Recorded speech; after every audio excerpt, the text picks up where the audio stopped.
As we continue about the Quran, first of all, I would like to say that I have many Qurans in book form, but I also have many on the computer and or computer memory card or on a Nook or Amazon Kindle Fire device. Why do I have so many?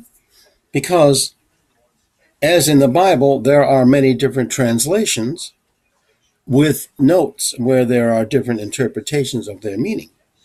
And some of them are also very specific in their relationship to the Old and New Testament for people of the book as Jews and Christians. So the difference between them, of course, is those who translate it into English, especially. That's the kind of book I have, of course, because I don't read Arabic or the language of the Quran. It's in original form. And as the Quran itself says, you cannot really understand it unless you know the Arabic and you read it in that language. So those that translate it into English are doing the best they can. And so the different age of those translations will make a different text and a different, if there are notes, a different interpretation. So this is why I have several, because I'm interested in those differences to see if I can find out what it's really about. Now, we know this is the case with our Bibles as well, depending on when it was translated from its original Hebrew or Greek or Aramaic, which are the three languages generally of the Old and New Testament, when it was done and how they understood those languages and the notes they put in.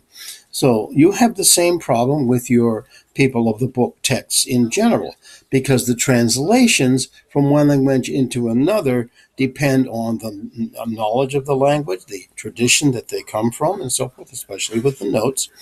And you will find this also in the Quran. So when I show you some of them that I have, one of the first things I will do is to tell you about the particular value of this particular translation and why they say it's so. So we'll get into that shortly.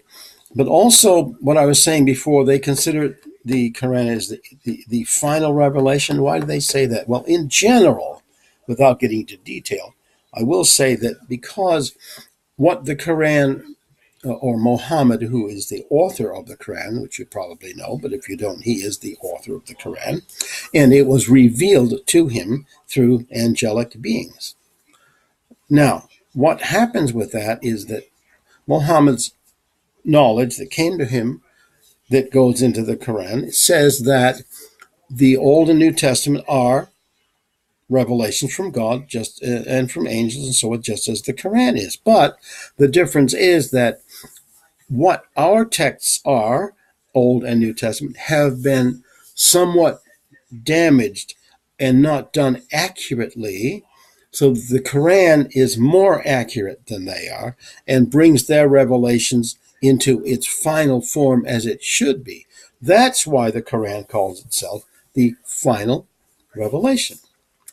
Now, what that means, of course, is we may argue with that as Christians and Jews and saying, well, it can't be the final revelation because ours is the final revelation, because that's what the book says. So there is the point where you will have some definite arguments between these two types of people of the book, the Old New Testament and the Quran. They will be argumentative, as you can see, although many scholars have tried to find a crossroad between the two.